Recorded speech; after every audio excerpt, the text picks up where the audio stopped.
Hello and welcome.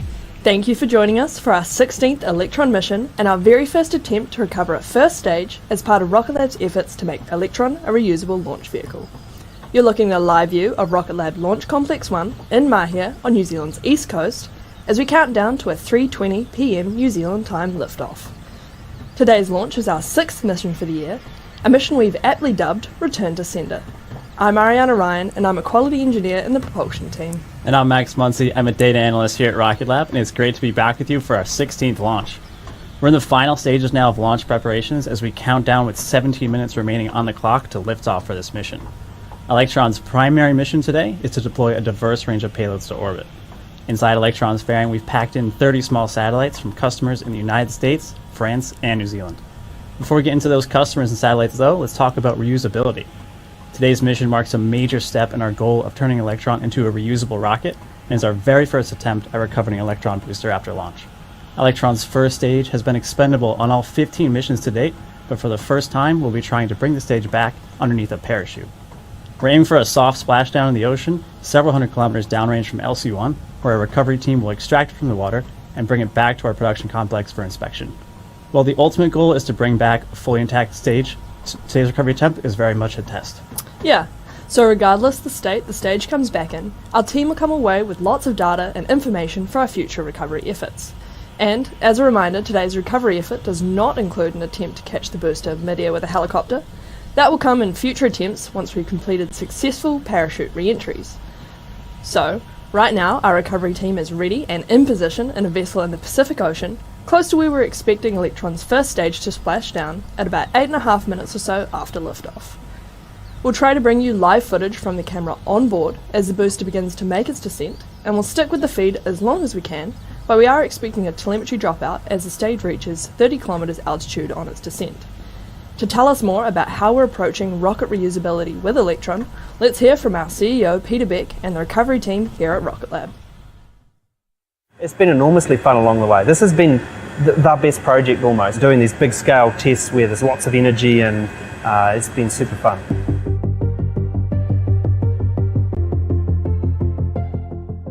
We set out at Rocket Lab to try and recover the vehicle, primarily to increase production.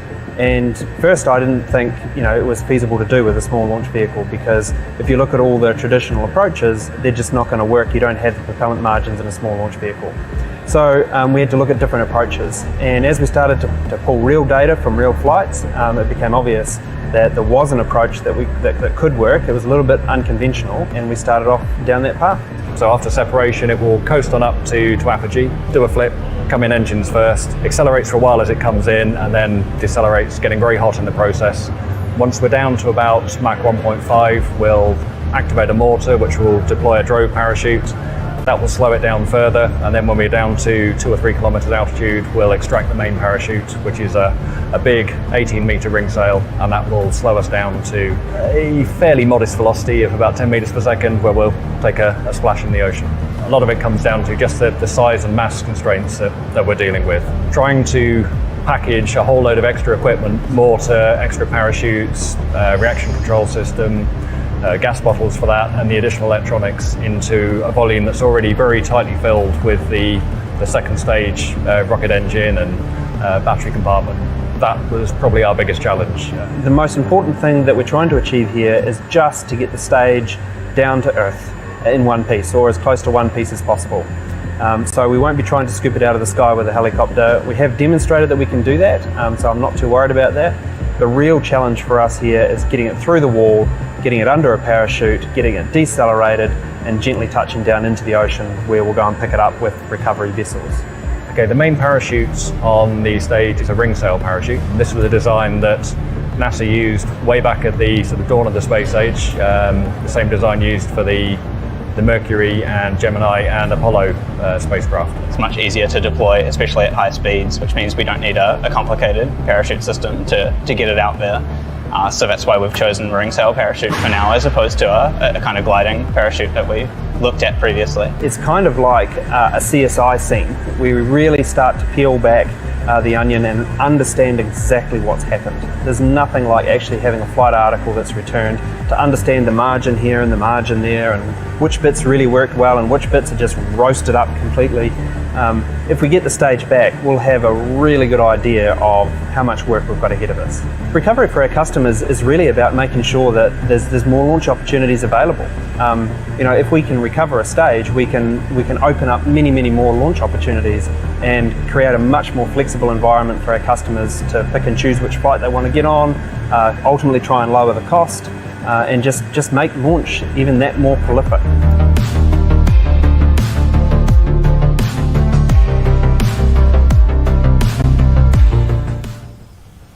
So as you heard Peter Beck mention there, our ultimate goal for this attempt is to fish an intact booster out of the ocean that we can transport back to our facilities to check out what we've got. Keep an eye out on our social media channels for updates on what we find at the end of this live broadcast and in the weeks to come. So we're coming up on T-minus 12 minutes, so let's check in with the launch director, Sean DeMello, and the rest of the team for the final go, no-go poll. For launch. Stage. Stages go. Avionics. Avionics is go. AFTS. AFTS is go. GNC. GNC is go. Beacon. Beacon is go. T1. T1 is go. GC. GC is go. BLS. BLS is go. RSO. RSO is go. MET. Mid is go. MM. MM is go. Recovery. Recovery is go. LD-Sub. LD-Sub go. Executive. Executives go for launch and recovery. Go no go sequence complete. We are at T-minus 11 minutes, 37 seconds and counting. We are go for terminal count starting at T-minus 10 minutes. From this point on, 3-word hold procedure is in effect.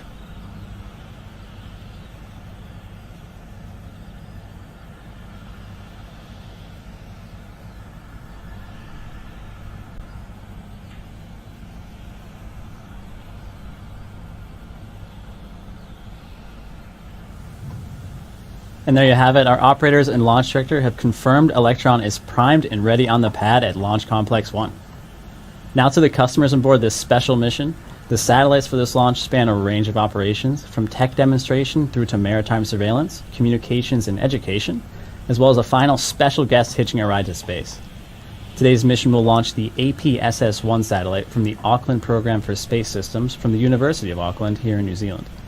This is a particularly special payload because it's New Zealand's first student-built satellite. APSS-1 is designed to measure electrical activity in the upper reaches of the Earth's atmosphere, right at the edge of space, a region known as the ionosphere. Because the ionosphere is ionized by solar and cosmic radiation and is affected by phenomena such as solar winds, it is uniquely reactive to the changing magnetic and electrical conditions. That means it affects radio and GPS signals here on Earth, including television, internet, and telephone communications. But scientists are also curious to what extent and how the ionosphere is affected by geophysical activity here on Earth, including whether the electrical disturbances that occur in the ionosphere might be correlated with earthquakes.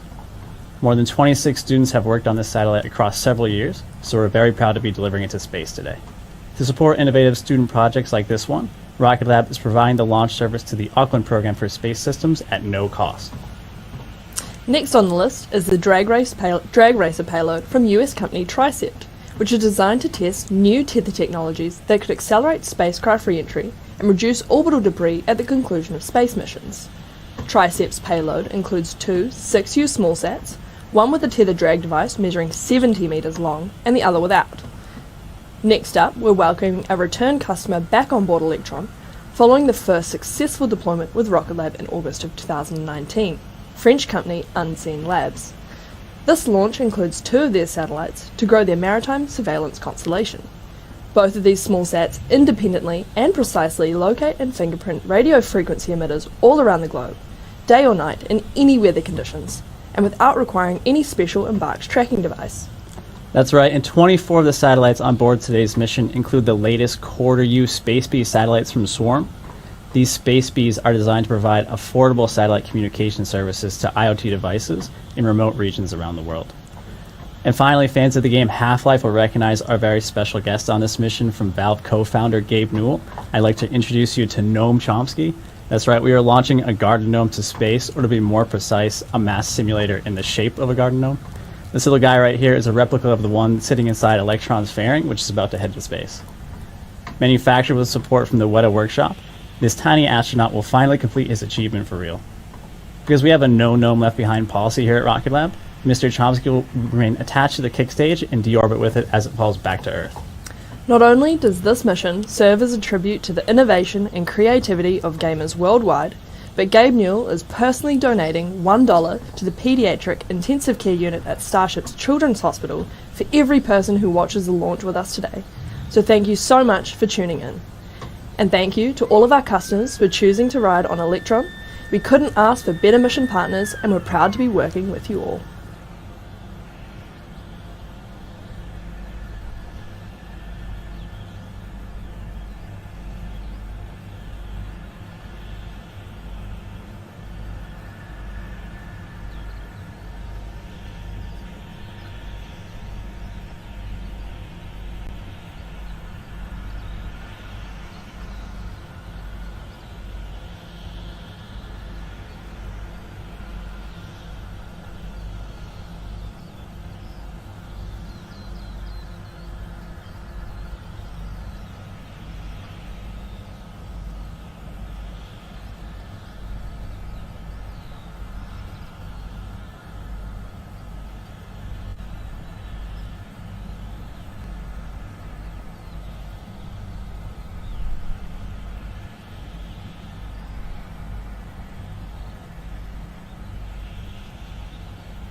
Avionics LD on mission.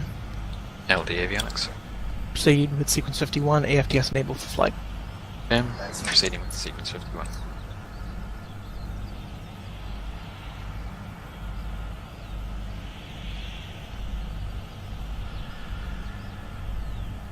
AFTS is green and enabled for flight.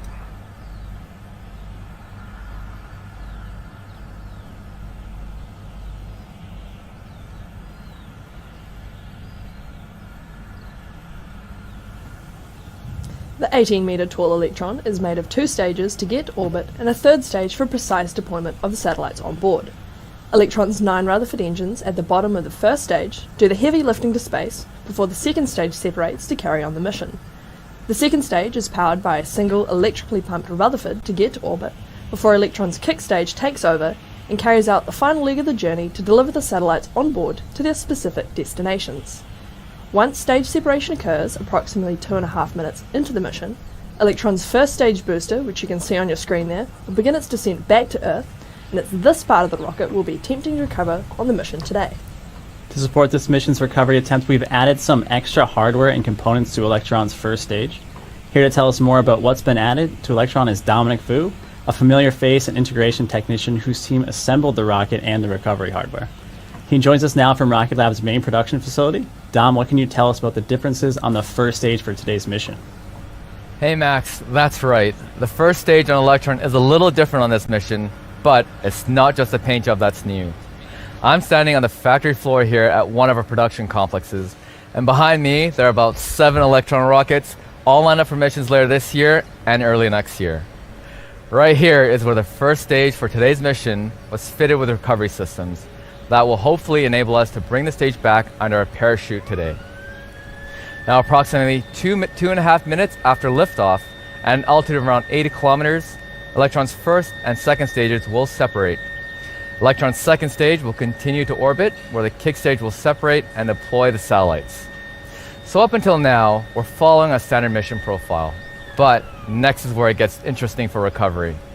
With engines now shut down on Electron's 1st stage, our reaction control system will reorient the stage 180 degrees to place it on an ideal angle for reentry, designed to enable it to survive the incredible heat and pressure known as the wall during its descent back to Earth.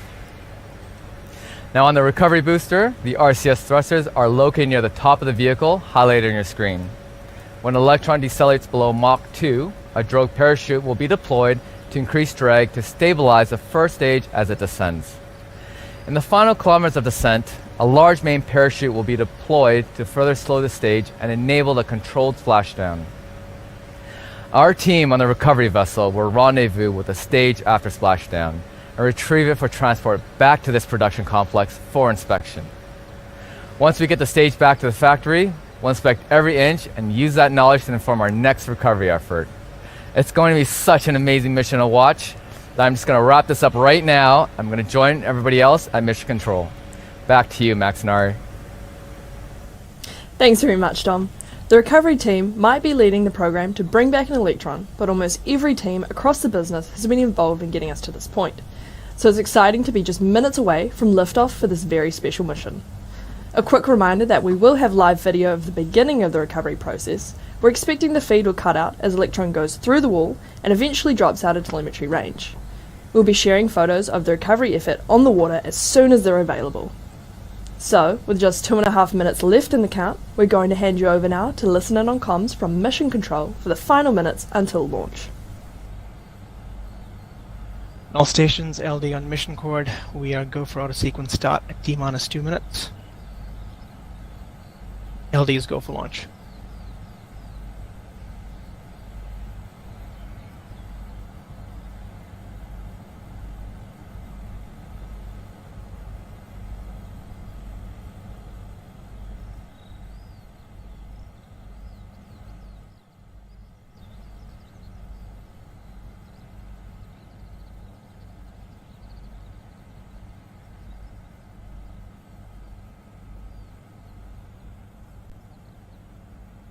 AV bits are on internal power.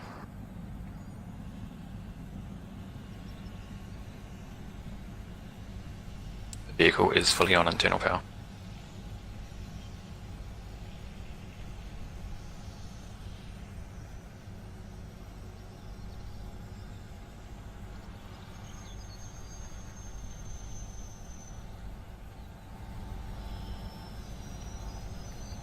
Lux load is complete. System is in recirculation.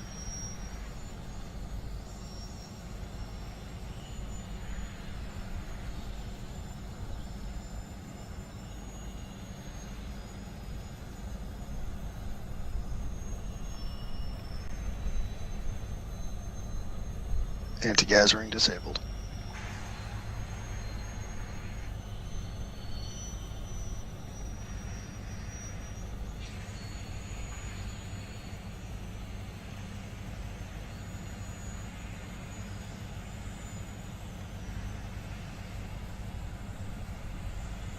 Stage 1 and Stage 2 tanks are pressed.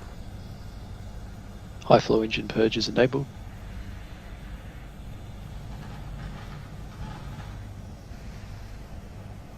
Deluge is activated.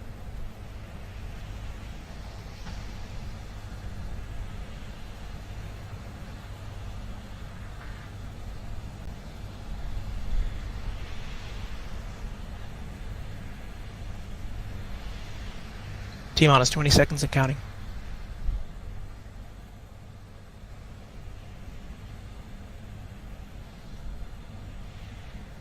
T-minus 10, 9, 8, 7, 6, 5, 4, 3, 2.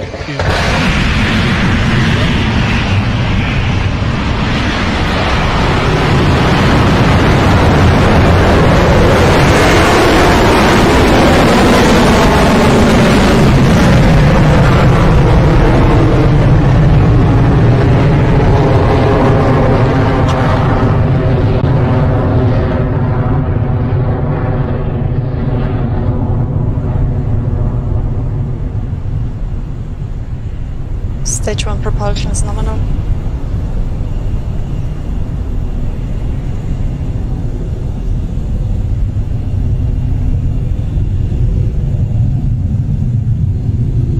Entering stage 1 burnout detect mode. And we have liftoff of Electron from Rocket Lab Launch Complex 1. We're just 50 seconds into flight, and you heard the call out on comms there that the mission is continuing nominally. So Electron will approach max Q along its trajectory, otherwise known as maximum aerodynamic pressure.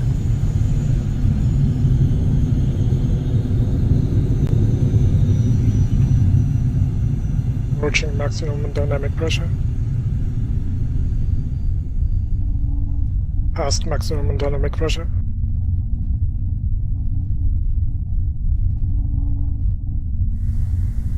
And there goes the call from our operator on console. Electron has cleared max Q. Propulsion is continuing to look good on the path to orbit.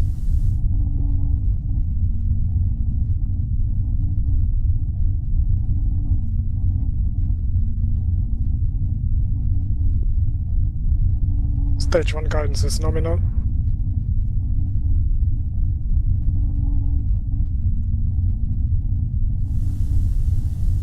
Coming up next in the mission timeline is main engine cutoff, also known as MECO, as Electron's Rutherford engines power down so that the first and second stages of the vehicle can separate cleanly. Following that, the vacuum optimized engine on the second stage will ignite to carry the satellites on board further into space, while Electron's booster will begin to fall back to Earth, marking the start of our recovery attempt. The team on the recovery vessel will now be furiously checking its return telemetry.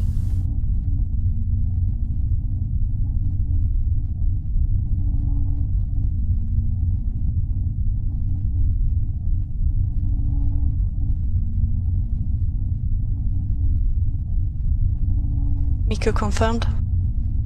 Staging. Stage to ignition. Recovery telemetry nominal. Flight analyst, recovery LDN mission cord, execute sequence 53, stage 1 recovery operations. Computing landing zone. MECO is confirmed, and so too is the startup of the second stage Rutherford engine.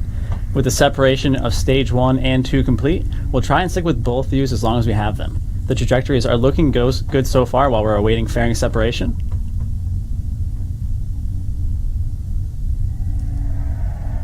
Fairing separation. And there goes the fairing, and welcome to space, Mr. Noam Chomsky.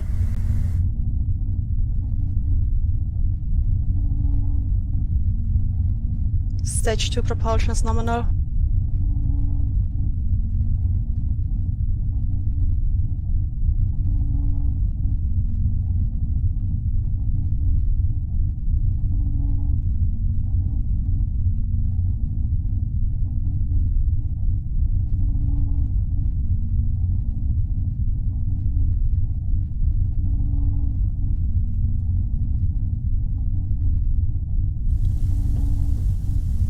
If you're just tuning into the broadcast for our 16th Electron launch, we've successfully lifted off the pad at LC1 in New Zealand and have had a successful MECO, stage separation and stage 2 ignition.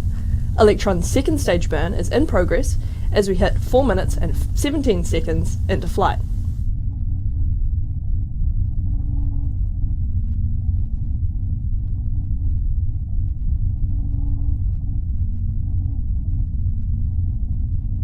HV discharge nominal.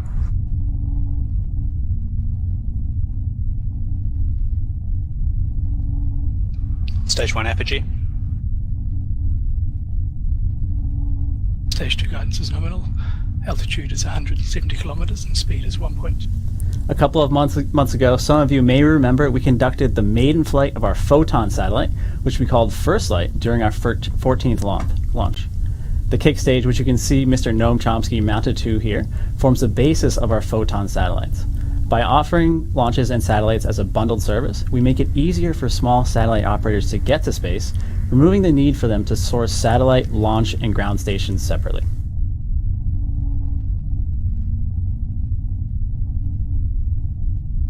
Throttling down. Stage 2 guidance still nominal. 200 seconds remaining.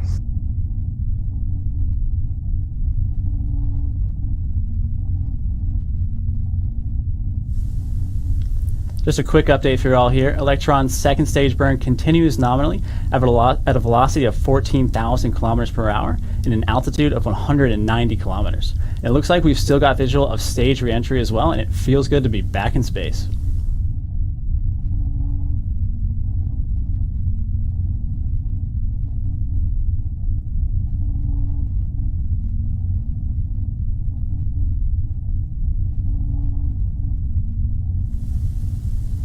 We're now T plus 6 minutes and 8 seconds into flight, and both our second stage burn and first stage booster re-entry are looking stable.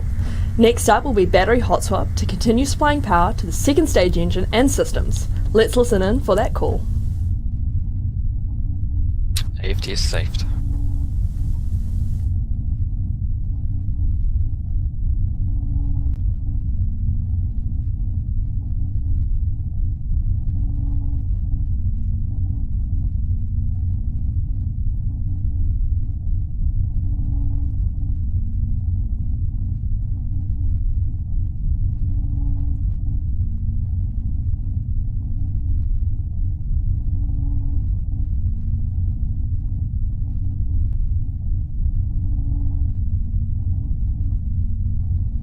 Stage 2 propulsion is nominal. Stage 1 reentry. We've had battery hot swap confirmation, and we're about a minute and a half away from when we expect Stage 1's drogue chute to deploy.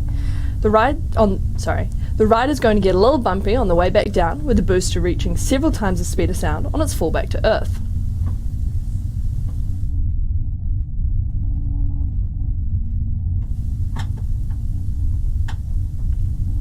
A reminder that we'll stick with the video feed as long as we can, but we do expect to lose it soon.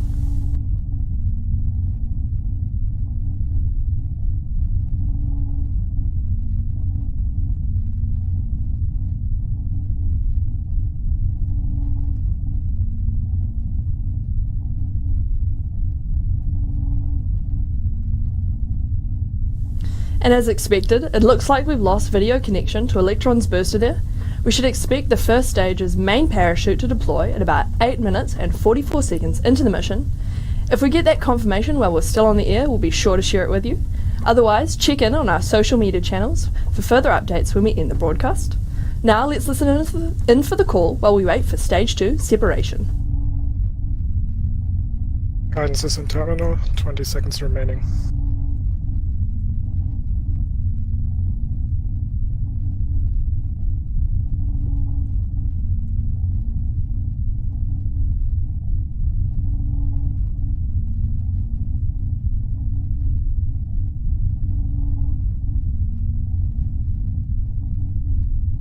Seeker confirmed. Nominal transfer orbit.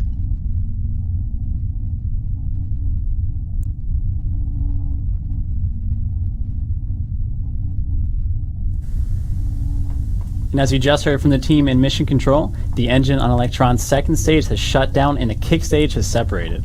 So Noam Chomsky finally gets his day in space. In approximately 45 minutes or so, the payloads will be deployed to their precise locations using our innovative kick stage. So here's a quick rundown of how this additional stage works.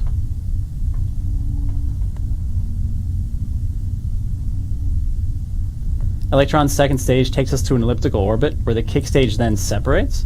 From here, the 3D printed Curie engine on Electron ignites to propel the stage and its payloads to a circular orbit for deployment.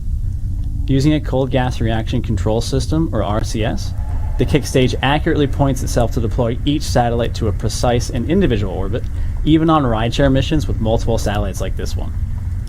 Once the satellites are deployed, the Curie engine reignites, propelling the kick stage to a lower orbit where it will be dragged into the Earth's atmosphere faster, leaving behind no space junk in orbit.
We've just had confirmation of successful drogue chute and main chute deploy. We can't wait to share we can't wait to share these photos of recovery in the coming days.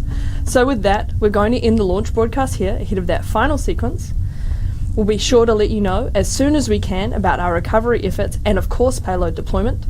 Thank you once again to our customers for choosing to launch on Electron, and thank you to each and every one of you for tuning in to watch this very special mission. I'm Ariana Ryan. And I'm Max Bunsey, and this is Rocket Lab Mission Control, signing off.